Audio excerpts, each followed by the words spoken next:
When she laughed softly, saying she was using her hall pass, I felt like reality itself was shattering, and the woman I thought I knew had vanished. If this is your first time discovering our channel, or if you haven't subscribed yet, please support us by hitting the subscribe button. It really means a lot to us. Thank you sincerely for following today's story. As I sit here staring at the quiet house, the memories start pouring in, one by one, relentless and vivid. It's been 15 years since Amy and I got married, but the story starts well before that. I was just a junior at college, casually drifting through life when I met her. Amy was a sophomore, bright, funny, full of energy, and she had this infectious laugh that could melt a room. We met at one of those endless college parties, the kind you almost forget by morning. But I didn't forget Amy. We dated for 3 years, and with every month that passed, my feelings for her only deepened. We became inseparable, the kind of couple friends would tease about but secretly admired.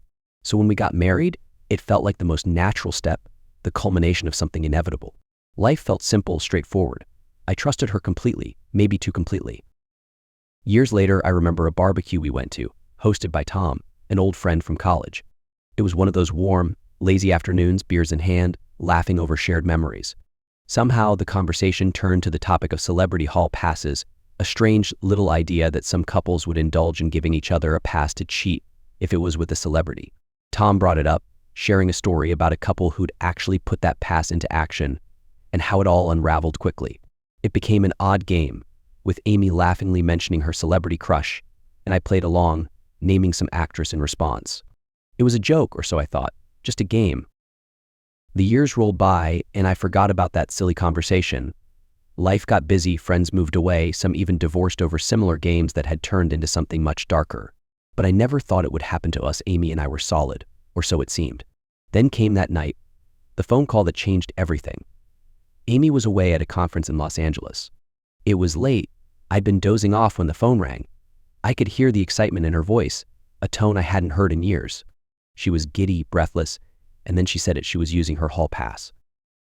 A soap opera star, she said, her words almost glowing with pride. She laughed, as if it was a joke we'd both agreed on. I remember the strange tension that filled the air that night at Tom's barbecue when the topic came up. It had been years since college, but Tom and I kept in touch. He was still the same, always looking to stir up a conversation that got people laughing, or, in this case, slightly uncomfortable. That evening, he leaned back, took a long sip of his drink, and brought up the concept of a celebrity hall pass. I glanced over at Amy, expecting her to roll her eyes at the ridiculousness of it all. But she was listening, laughing along, genuinely interested. Tom started sharing stories about friends he knew, couples who had actually given each other permission to sleep with a celebrity, should the impossible opportunity ever come up. Most people there were skeptical, laughing at the idea, but some were intrigued. Tom even mentioned a couple we both knew from college who had tried it, and it had spiraled into a messy divorce after one of them actually followed through. At some point, Amy nudged me, her eyes sparkling with that playful mischief she'd always had. "Okay, who's your hall pass?" she asked, grinning, almost challenging me. I shrugged, not thinking much of it, and threw out the name of a well-known actress. It was all in good fun. Everyone laughed, and she played along, naming some soap opera star she'd always had a crush on. We both knew it wasn't serious. It was a fantasy, a hypothetical, one of those harmless games couples sometimes indulge in to add a bit of excitement and humor. But even then, a strange feeling lingered in the back of my mind. Something about Tom's story stuck with me, the way he described the toll it had taken on his friend's marriage. At the time, I brushed it off, convinced it would never be relevant to us. I loved Amy, and our relationship was built on trust and respect. We'd always had that understanding, and I was confident nothing could shake it. So when we laughed about it on the drive home that night, it felt like just another inside joke, something that would stay safely in the past. As the years went by, we lost touch with most of those friends, some of whom had their marriages collapse over strange arrangements or games they thought would add excitement, but ended up exposing fault lines they couldn't ignore. I would occasionally hear from Tom, and once, when we crossed paths, he mentioned how the hall pass idea had really damaged a lot of relationships he knew. He laughed it off, calling it a young and dumb idea, something people only think about before they realize what commitment truly means. It became a quiet rule for Amy and me. The hall pass was just a joke, a silly game. We didn't bring it up again. I suppose that's why it caught me off guard when she called me that night from LA, laughing, her voice almost breathless with excitement, and told me she was using her hall pass. It didn't make sense. I thought she was kidding, pulling a prank. But the tone in her voice told me she was serious.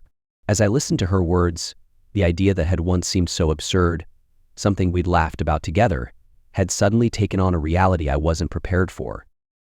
Hearing her say it with such ease, without a hint of hesitation, felt like a punch in the gut. The carefree tone, the excitement, it was as if she'd forgotten entirely that it was just a game, something that had never meant anything more than a joke.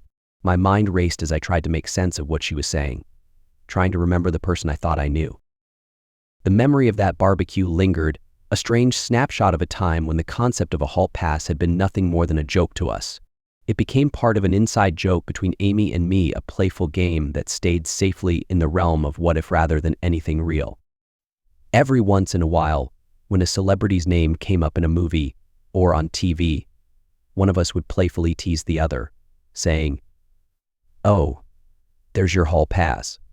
We'd laugh it off, and life would move on, unshaken and unchallenged. But now, thinking back on that night at the barbecue, I wondered if I'd missed something, an undertone in her laughter, a hint that maybe, just maybe, she was more curious about that hall pass than I'd realized. Still, I pushed that thought aside, telling myself that Amy was as committed to our marriage as I was. After all, the hall pass game was just a passing topic of conversation, nothing we'd actually consider. Over the years, though, I began noticing subtle signs that some of our friends, those who had been so eager to experiment with open-minded arrangements, had suffered for it. A few of them had divorced, and the common thread, it seemed, was this push for excitement and freedom that blurred boundaries until they snapped. I remember one evening when I ran into Tom, the same friend who'd brought up the hall pass idea at the barbecue. We hadn't spoken in a while, and over drinks he shared how messy some of those hall pass arrangements had turned out. He shook his head, calling it a disaster waiting to happen, something that seemed fun in theory but ultimately only cracked the foundations of relationships that had seemed strong. For Amy and me, though, those stories felt distant, like cautionary tales we didn't need to worry about. We were different, or so I thought. Our lives were busy, filled with work, kids, and the usual ups and downs. The hall pass game became more of a relic from our past, something we joked about but no longer took seriously. Or so I believed. Looking back now, I wonder if Amy ever felt differently, if perhaps she saw it as more than just a silly game.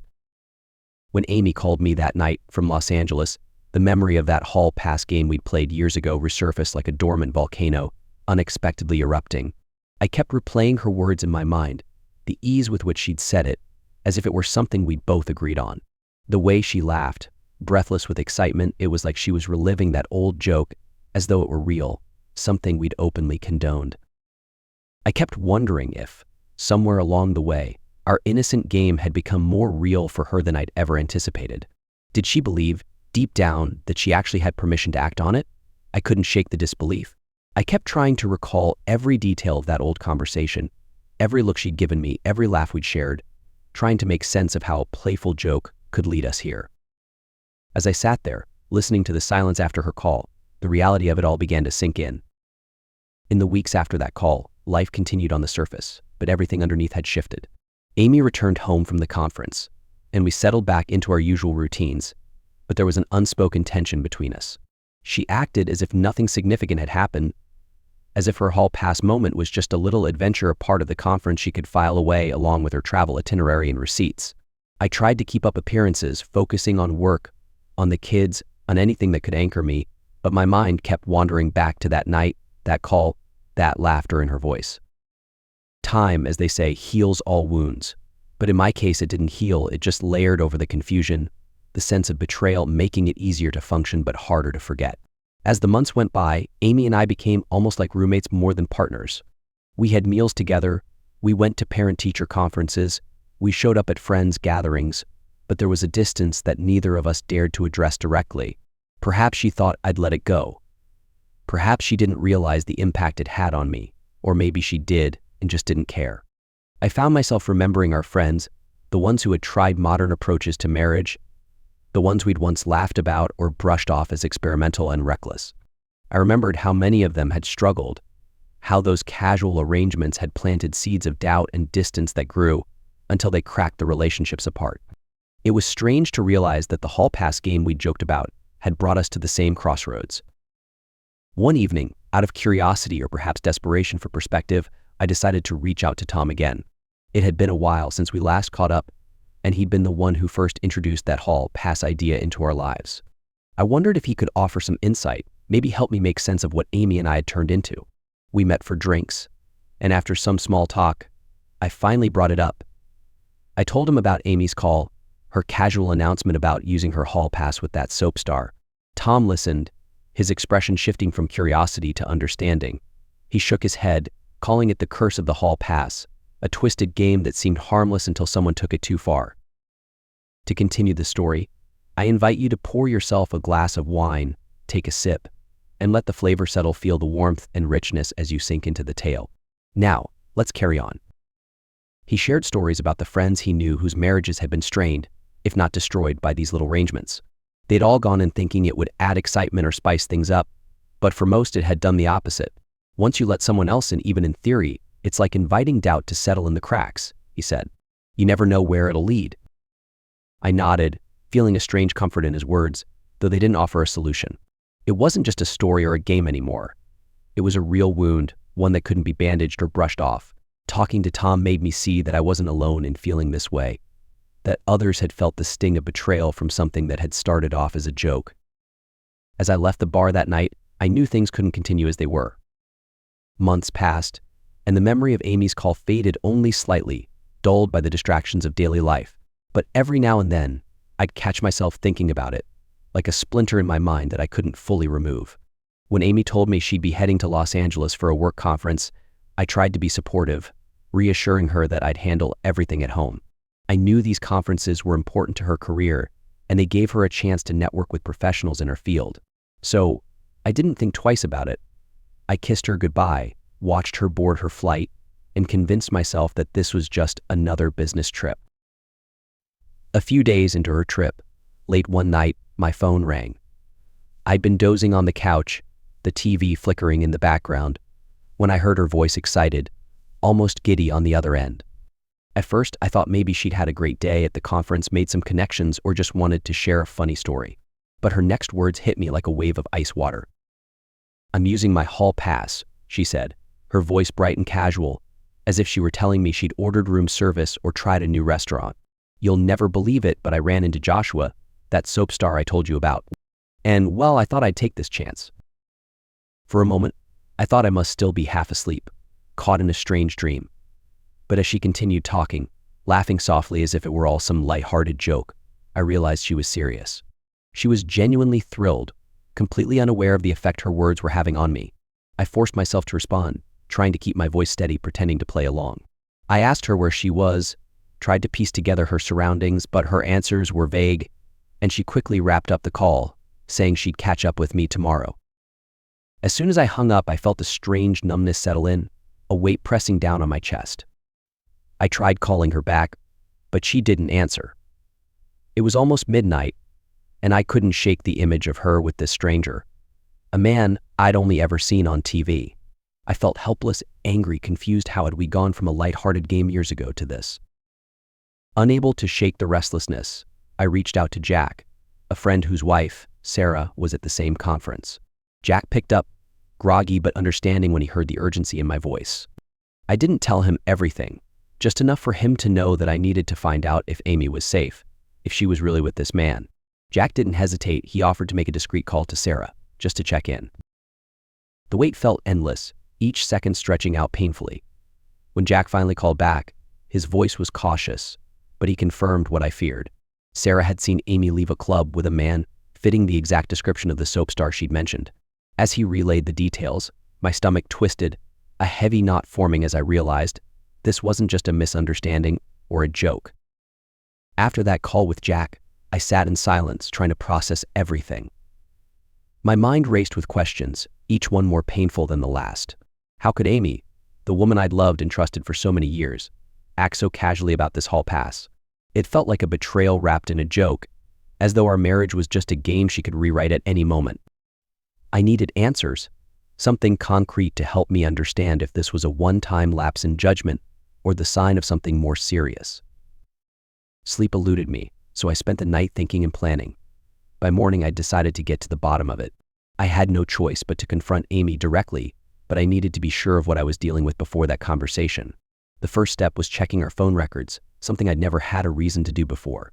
Seeing her recent calls and texts felt invasive, like I was crossing a line I'd always respected. But I couldn't ignore the need to know. As I scrolled through the call logs, my heart sank. Her conversations with me had been brief, a few scattered calls to check in, but there were long calls to a number I didn't recognize, calls that lined up suspiciously with her trip to LA. This number, I realized, belonged to Joshua, the soap star. I looked it up, my hands shaking as I confirmed the connection. Seeing it there in black and white made it real in a way I hadn't wanted to face. Desperate for clarity, I reached out to a mutual friend, someone who had contacts in LA. Without going into too much detail, I asked if he knew anything about Joshua's habits or reputation. His response was immediate and unsettling. Joshua was known for his charm, his ability to make anyone feel special, but he was also infamous for his flings with fans. This knowledge stung. Amy wasn't just a random stranger to him, but she'd fallen into the very trap so many others had. I couldn't help but feel like she'd allowed herself to be swept away by some fantasy, dismissing everything we'd built together. When Amy finally returned home, I was ready. I set up a camera, positioning it where it could capture our conversation without her knowing. I wasn't interested in some dramatic showdown, but I needed proof. If she denied it, at least I'd have her reactions on record. My heart raced as I waited for her to walk through the door, rehearsing what I would say, wondering if she'd come clean or try to explain it all away. The moment she stepped inside, she looked relaxed, even happy. She tossed her bag down and gave me a quick smile, as if nothing had happened, as if her hall pass had been a harmless bit of fun. I waited, letting her settle, watching her every move. Then, with a calmness I didn't know I possessed, I asked her about her trip. She launched into a casual recount of the conference, her words almost rehearsed, like she'd prepared for this moment. When I finally brought up the call, she laughed, dismissing it as no big deal. As Amy settled back into the routine of home life, she seemed completely unfazed, carrying on as if nothing out of the ordinary had happened. I watched her, my heart heavy with the weight of what I'd discovered. She moved around the house with a casualness that felt almost mocking, as if she truly believed I'd brushed her actions aside. Or maybe she thought I hadn't understood the gravity of her hall pass confession. But I was far from over it. I needed answers, a genuine explanation, not this facade of normalcy she was putting up. Finally, after dinner one evening, I decided it was time. I'd replayed this moment in my mind, rehearsed what I'd say, knowing I needed to keep my emotions in check if I wanted her to open up. I asked her to sit with me in the living room, and as we settled in, I could see a hint of something flicker in her expression, a slight unease. Maybe she knew, or maybe she thought I'd just forgotten. I started by asking about her conference, about the people she'd met, the sessions she'd attended. She seemed relieved, eagerly recounting details about her colleagues and the events, as if she thought that talking about the conference would be enough to distract me from what had happened outside of it. But when I mentioned the call, the infamous late-night declaration, that she'd used her hall pass, her expression shifted, just for a moment, to something between amusement and mild annoyance. "Oh, that," she said with a shrug, waving her hand as if it were a trivial detail. "It was just a bit of fun, Mark. You know, part of the whole hall pass thing we joked about. I figured you'd understand." The nonchalance in her voice hit me like a slap. "Understand?" I echoed, barely keeping my voice steady. "Amy, you told me you were with another man like it was nothing. Like our marriage was just some sort of game we could rewrite whenever we wanted." She gave a little laugh, one that sounded almost condescending. "Mark, you're taking this way too seriously. It was just a moment. Nothing important, nothing that changes what we have." Hearing her brush it off so casually, as if our vows were something she could disregard when convenient, made something snap inside me. I had wanted a genuine explanation, maybe even a sign of remorse, but she seemed utterly unapologetic. To her, it was a casual fling she felt entitled to because of an old joke, a game we'd laughed about years ago. I took a deep breath, forcing myself to stay composed. "Amy, do you really think this is something you can just laugh off? You went behind my back, and I trusted you." My voice was calm, but the words cut through the air, heavy with the tension we both felt. She looked away, rolling her eyes slightly. "Mark, I don't know why you're making this such a big deal. It was a harmless bit of fun. I mean, I assumed you'd be okay with it. It's not like I ran off with a stranger." Her dismissal left me stunned. Any hope I'd held onto, that maybe she regretted it, maybe she'd understand the hurt she'd caused, vanished in that moment. I knew then that I wasn't dealing with a simple mistake or lapse in judgment. She didn't see it as wrong at all. I felt the tension building in the room, a thick, suffocating weight pressing down on us both. But Amy just sat there relaxed, almost amused, as if I were the one overreacting to something trivial. It was surreal, this disconnect between us. I could hardly believe that the woman I'd shared my life with for so many years was now sitting across from me, dismissing an affair as if it were nothing more than a spontaneous shopping spree. Harmless fun? I repeated, struggling to keep my voice steady. Amy, you crossed a line. It's not about some imaginary hall pass E. It's about our marriage. The promises we made to each other. Don't you see that? She sighed, a flicker of irritation crossing her face. Mark, it's not like I ran off to be with him forever. It was one night, a small thing, and I figured you'd be understanding about it. Her tone was so dismissive, so matter-of-fact, as if she truly believed I'd simply accept this breach of trust. I looked at her, studying her face, hoping for some crack in the armor, some sign that she realized how deeply she'd hurt me. But all I saw was a woman who seemed almost inconvenienced by the conversation. She wasn't remorseful, she was annoyed. Annoyed that I wasn't playing along, that I hadn't laughed it off as a hall-pass joke gone too far. Do you even understand what you've done? I asked, my voice barely above a whisper. This wasn't part of some game we agreed on. You made that choice alone. You took that hall-pass joke and turned it into an excuse for betrayal. Amy crossed her arms, leaning back into the couch with a look of exasperation. Mark, it's not like I went looking for it. It just happened. And honestly, I don't see why it's such a big deal. It's not like we haven't joked about this before. I thought we were open-minded enough to handle this. I felt a wave of disbelief wash over me. Open-minded? Was she seriously trying to use that as a justification? So you thought I'd be open-minded enough to let you cheat on me? I asked, the words coming out sharper than I'd intended. She shrugged, her gaze unwavering. It's not cheating if we both agreed it was a possibility, she replied smoothly, as if she'd already rehearsed this line in her mind. That was it.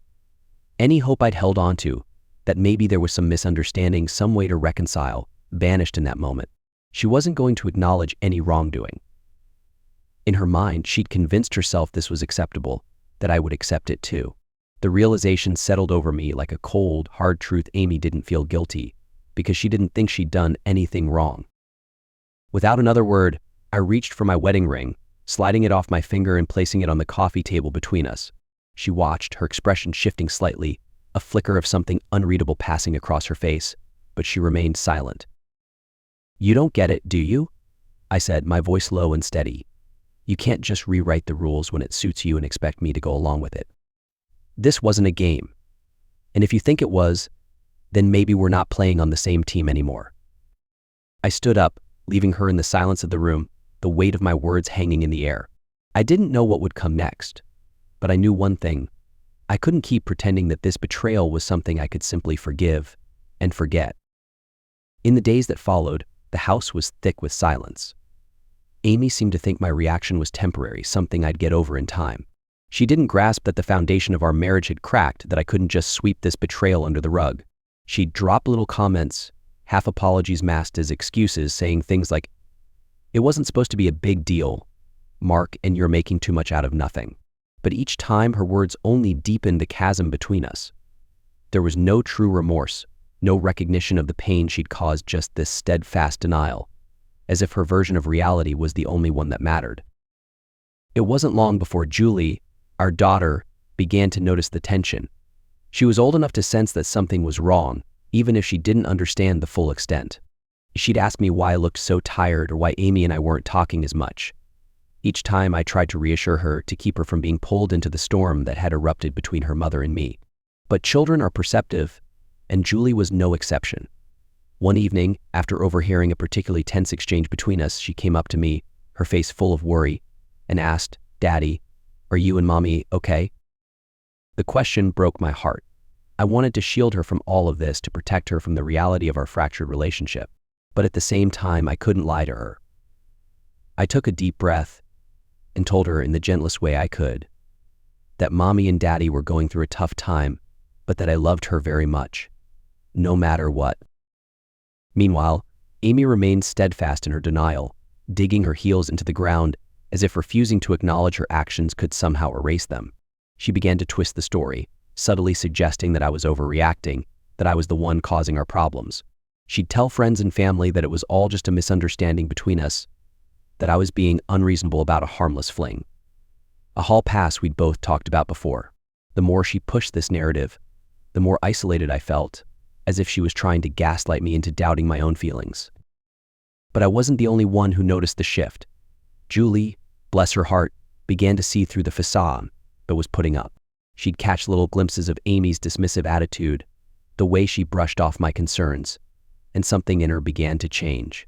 One day, after a particularly cold encounter with Amy, she came up to me and hugged me tightly, whispering, "It's okay, Daddy. I'm on your side." That moment was bittersweet. It meant everything to have Julie's support, but it also marked a turning point in our family, one I couldn't ignore. The divide between Amy and me was no longer just ours, it was affecting Julie, and that was something I couldn't allow to continue. So I began taking steps to protect myself, preparing for what seemed inevitable. I reached out to a lawyer, collecting evidence of Amy's affair and the blatant disregard she'd shown for our marriage. It wasn't a decision I made lightly, but I knew that Julie and I needed stability, and that meant facing the harsh reality that our family was fractured beyond repair.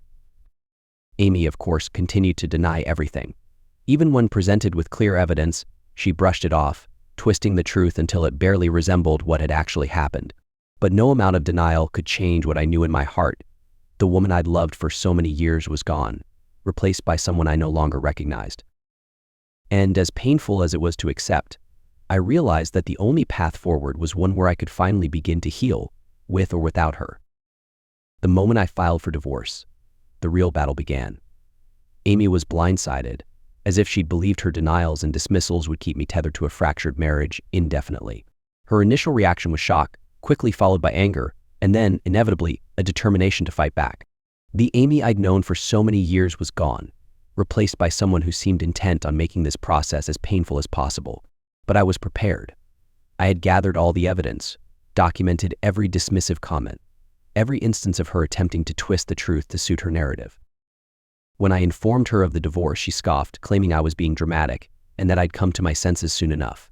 But when the papers were served, she realized this was real.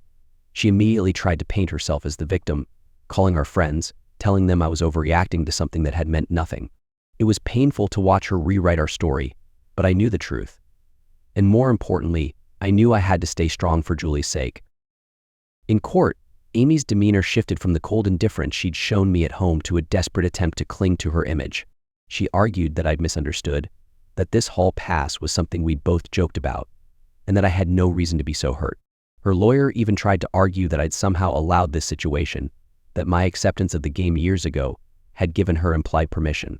It was twisted, manipulative, but I held my ground. My lawyer presented the evidence, not only of her infidelity but of her blatant disregard for our marriage, her dismissive attitude, and the pain she'd caused Julie. As the legal proceedings continued, the toll became obvious. Julie was caught in the middle, forced to watch her parents battle it out in a way no child should ever have to. But through it all, she stayed by my side, her quiet strength giving me the resolve to push forward. She saw the truth, despite Amy's attempts to shift blame, and that made all the difference. In her own subtle way, Julie made it clear where her loyalty lay. She wasn't choosing sides, she was choosing the truth. The day of the final hearing, the judge reviewed everything: the evidence of Amy's infidelity, her casual dismissal of the harm she'd caused, and the impact it had had on Julie and me. Amy tried one last time to explain, to justify her actions, but the judge saw through her words. His ruling was decisive. He upheld our prenuptial agreement, awarding me primary custody of Julie and solidifying the financial terms that would ensure a stable future for her. When the decision was handed down, Amy's face was a mixture of shock and disbelief. She had spent so long living in denial that the reality seemed to crush her all at once. She looked at me, a pleading expression in her eyes, as if hoping for some sign of forgiveness or reconciliation. But I had nothing left to give her. This wasn't about revenge or winning, it was about moving on, building a life that was free from betrayal and dishonesty. As we left the courthouse that day, Julie took my hand, squeezing it gently. I looked down at her, grateful that, despite everything, we still had each other. In that moment, I knew we'd be okay. It wouldn't be easy, but we'd rebuild together. I'd lost the marriage I thought I'd always have, but I'd gained clarity, a renewed sense of purpose, and the unbreakable bond I shared with my daughter. And that, I realized was worth more than any hollow victory Amy could have ever claimed. The court's ruling brought a strange mix of relief and finality. The years I'd spent building a life with Amy felt, in a way, sealed off, like a chapter that had finally closed. As I walked out of the courthouse with Julie's hand in mine, I knew there was no turning back. Amy's stunned expression from the ruling replayed in my mind, a look of disbelief as reality set in. She'd tried everything: denial, deflection, even pity, to avoid accountability. But the judge had seen through it all, and the verdict was as clear as it was fair. In the weeks following the ruling, life took on a different rhythm. The house was quieter, but it felt lighter, almost as if a weight had been lifted. Julie and I adjusted to our new reality, creating routines and finding comfort in the small, simple things. Our mornings became a ritual: breakfast together, talking about school, her friends, and even making plans for little weekend adventures.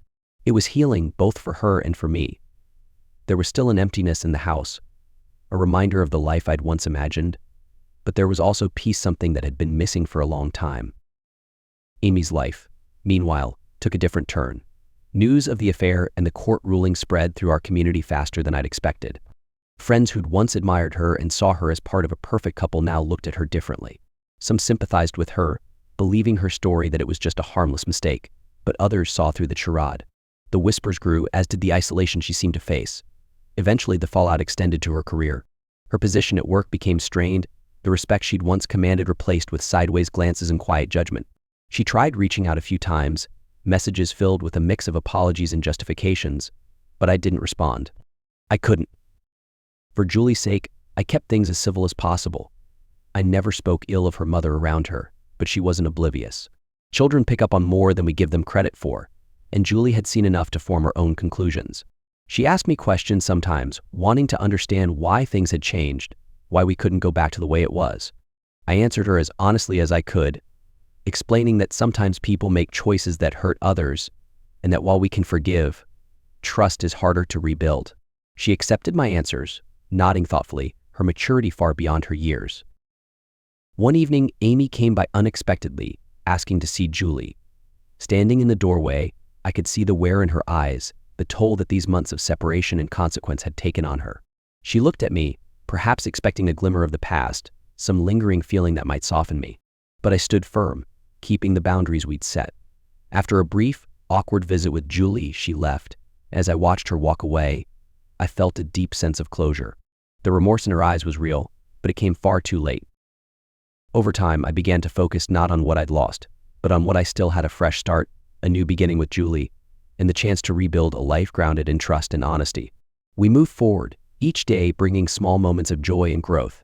I learned to laugh again, to find contentment in our quiet, everyday life. Amy's chapter in my life was over, and though it had ended in pain, it had also taught me the importance of resilience, of standing up for myself and my family. Looking ahead, I felt a strange, steady hope, a belief that, despite everything, Julie and I would be more than okay. We were free, and for the first time in a long time, that freedom felt like home. The months following the court ruling marked a new chapter in my life, a chapter defined not by what I'd lost, but by the strength I'd found. Each day brought a sense of purpose, a clarity that had been missing for years. With Amy's departure, the weight of betrayal lifted, leaving room for peace to take its place. I could see it reflected in Julie too, her smile becoming more frequent, her laughter filling the house in a way that was unburdened, light, and free. Amy, meanwhile, faded quietly into the background of our lives. News of the divorce and her fall from grace settled into the past, and though she attempted to reach out every now and then, her messages became less frequent as time passed. I knew she was struggling. The life she'd once taken for granted had crumbled, and she was facing the reality of her choices. At one point, she asked for forgiveness, saying she'd made a terrible mistake. I knew, deep down, that forgiveness was possible, but reconciliation wasn't. Her apology, while perhaps sincere, came too late to repair what had been broken. For Julie's sake and my own, I chose not to re-engage. My focus shifted to rebuilding, to creating a life that was healthy, strong, and filled with purpose. I poured my energy into my work, my friendships, and most of all, my role as Julie's father. We developed new routines, traditions that were uniquely ours: Saturday morning breakfasts at the local diner, movie nights, hiking trips on weekends. I wanted to give her a foundation of stability, a sense of security that could anchor her no matter what storms we faced in the future. As Julie grew, I saw her becoming more resilient, more thoughtful. She had weathered this experience with a strength I admired deeply, and she was blossoming into a remarkable young person. Her questions about the divorce grew less frequent, replaced with the simple joy of just being together. I took comfort in knowing that, despite everything, she felt loved and supported. One afternoon, we were at a park, watching the sun dip below the horizon, its colors painting the sky in hues of pink and gold. Julie turned to me, her eyes bright, and said, "Dad, I'm glad it's just us." The simplicity of her words brought a smile to my face, and I realized then that we had truly moved on. We were more than just surviving, we were thriving. Amy would always be a part of our story, but she no longer held the power to disrupt the peace we'd created. In some ways, I was grateful for what the experience had taught me, for the strength I'd gained, for the bond I'd forged with my daughter, and for the clarity that had come from facing such a painful truth. I learned that sometimes life's hardest lessons give way to the most profound growth. In the end, I chose to focus not on the betrayal, but on the resilience, not on the loss, but on the freedom to start anew. Julie and I were building a future rooted in trust, love, and honesty, and that was worth everything we'd been through. As we stood there together, watching the last light of day fade into night, I felt a deep, unwavering peace settle within me. This was our resolution, our final quiet victory over a broken past.